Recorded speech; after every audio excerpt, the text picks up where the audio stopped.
Hello बच्चों, स्वागत है आप सभी लोगों का आज की नई क्लास में।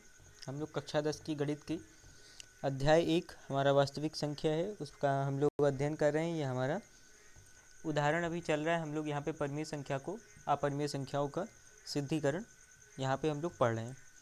आज इसके पहले हम लोगों ने रूट थ्री का हम लोगों ने देखा था कि इसको कैसे सिद्ध करेंगे। रूट 3 की अपरिमेय संख्या है। अब हम देखने वाले हैं एक अन्य प्रश्न है, एक अलग तरीके का। 5 minus under root 3, 5 minus root 3 एक अपरिमेय संख्या है। इसको हम लोग को सिद्ध करना है कि ये एक क्या है, अपरिमेय संख्या है। तो भैया चलिए शुरू करते हैं। तो सबसे पहले हम लोगों ने एक बात देखा था, पिछली वीडियो हम लोग डिस्कस कर चुके हैं कि कोई भी संख्या होगी तो उसका हम लोग क्या करेंगे, अपोजिट मानते हैं। कोई भी सिद्धिकरण हमें करना होता है तो उसका हम लोग क्या करते हैं, उल्टा लेकर चलते हैं। इसका उल्टा लेकर चलने पे क्या हो जाएगा भैया, इसका अपरिमेय संख्या हमें सिद्ध करना है। यहाँ पे हम लोग क्या करेंगे, 5 माइनस अंडर रूट 3 बराबर परिमेय संख्या के रूप में इसको मान लेते हैं, मतलब पी अपॉन क्यू के रूप में। मतलब पी अपॉन क्यू के रूप में वे संख्या जिन्हें पी अपॉन क्यू के रूप में लिख सकते हैं वो हमारी परिमेय संख्या होती है। आपको पता ही होगा, हम लोग पिछले वीडियोस में ये सारी चीज़ें डिस्कस कर चुके हैं। अब हम लोग क्या करते हैं, इसको पक्षांतर करते हैं। ठीक है भैया। अब रूट 3 जो है इसको हम लोग यहीं पे रहने देते हैं। ठीक है, या चाहे रूट 3 को इधर रहने दो, रूट 3 को इधर रहने दो, 5 इधर हो जाएगा, P minus P Q minus 5 Q हो जाएगा। ठीक है, लेकिन यहाँ पे हम लोग ऐसा नहीं करके ऐसा करते हैं। हम लोग क्या करते हैं, यहाँ पे रूट 3 को ऐसे रहने देते हैं। ठीक है, रूट 3 को उधर भेज दो। ये 5 है, इसको इधर लेकर चले जाओ, ये हो जाएगा माइनस में। ठीक, ये जब माइनस में हो जाएगा तो ये हो जाएगा पी अपॉन क्यू के रूप में हो जाएगा, और -3 जब उधर जाएगा तो हो जाएगा रूट 3। फिर से मैं इसको क्लियर कर देता हूँ, भैया। लो, इसको सबसे पहले क्या करेंगे, पी अपॉन क्यू के रूप में लिखेंगे। उसके बाद इसको क्या करेंगे, जैसे क्या हुआ, पी अपॉन क्यू के रूप में इसको लिखा हम लोगों ने। ठीक है, पी अपॉन क्यू के रूप में हो गया, पी को इधर भेजा गया। ये 5 है, 5 को हम लोगों ने 5 को इधर रहने दिया, अंडर रूट 3 को इधर भेज दिया गया। ये क्या हो जाएगा, 5 minus P upon Q. Minus में कैसे आया, क्योंकि इधर से इधर आएगा तो ये क्या हो जाएगा, इधर प्लस में है, इधर क्या हो जाएगा, इधर हो जाएगा माइनस में। तो अब इसको अंडर रूट 3 है, इसको हम लोग इधर ले जाते हैं, ये हो जाएगा प्लस में हो जाएगा। क्लियर है भैया। चलो, अब हम लोग क्या करेंगे, भैया, हम लोग देखो। अब आपको क्या करना है, यहाँ पे आपको एक सूत्र याद रखना है। आगे चलता हूँ, एक सूत्र याद रखना है आप लोगों को। वो सूत्र क्या है, वो सूत्र ये है कि किसी भी परिमेय संख्या को जोड़ने पर या घटाने पर, किन्हीं दो परिमेय संख्याओं को जोड़ने या घटाने पर जो संख्या प्राप्त होती है उसे हम लोग परिमेय संख्या, वो भी हमारी जो संख्या प्राप्त होगी वो हमारी क्या होगी, परिमेय संख्या होगी। मतलब यहाँ पे अगर हम लोग पी अपॉन क्यू के रूप में किसे माने हैं, यहाँ पे under root 5 minus under root 3, इसको हम लोगों ने यहाँ पे पी अपॉन क्यू के रूप में माना है। अब यहाँ पे हम लोग क्या कर रहे हैं, यहाँ पे हम लोगों ने क्या किया, हम लोग अंडर रूट 3 बचा था हमारा। ठीक है, बराबर में क्या था, 5 माइनस पी अपॉन क्यू। ठीक, अब इसका हम लोग, ये भी हमारी परिमेय संख्या है, ये हमारा परिमेय संख्या है, ये हमारी परिमेय संख्या है। दो परिमेय संख्याओं को जोड़ने या घटाने पर क्या हमें जो संख्या प्राप्त होती है वो भी हमारी परिमेय संख्या होगी। तो ये तो हमारा सिद्ध हो गया कि ये परिमेय संख्या है। ठीक, तो यहाँ पे हम लोग लिख सकते हैं कि अंडर रूट 3 परिमेय संख्या है।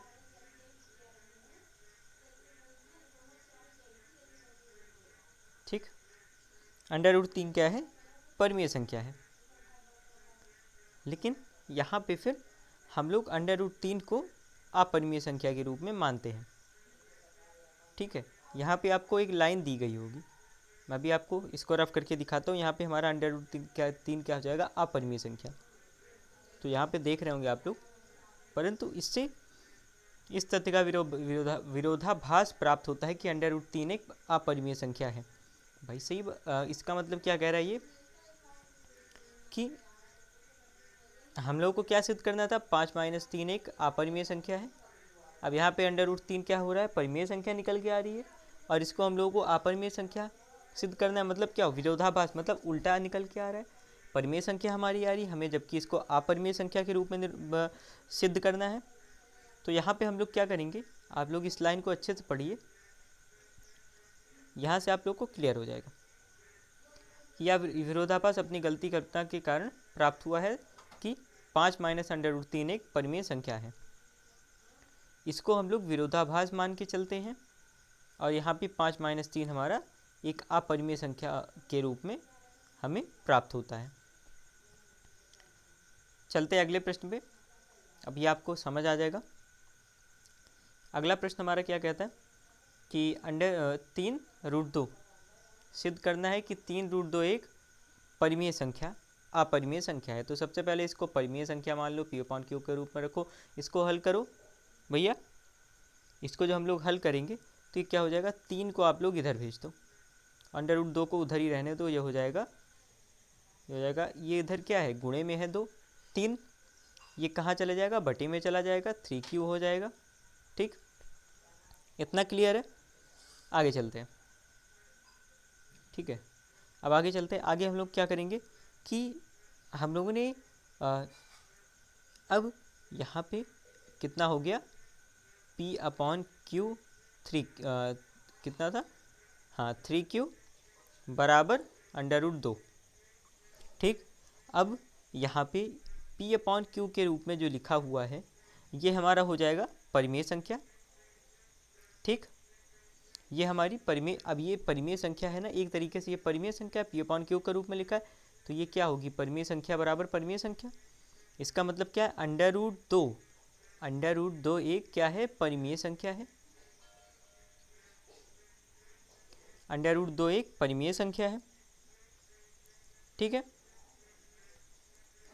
इसका मतलब अब देख परिमेय संख्या कैसे हुई, यहाँ पे आपका डाउट क्या है भैया, ये P/Q के रूप में लिखा है, और P/Q के रूप में अगर किसी भी संख्या को लिख सकते हैं, आप इसको ऐसे मान सकते हैं। ठीक, जब किसी भी संख्या को हम P/Q के रूप में लिखते हैं तो हमारी परिमेय संख्या होती है, और ये इसके बराबर है अंडर रूट 2, मतलब परिमेय संख्या के बराबर ही परिमेय संख्या होगी। ऐसा तो है नहीं 2 के बराबर 2 ही होगा, 2 के बराबर 3 तो होगा नहीं।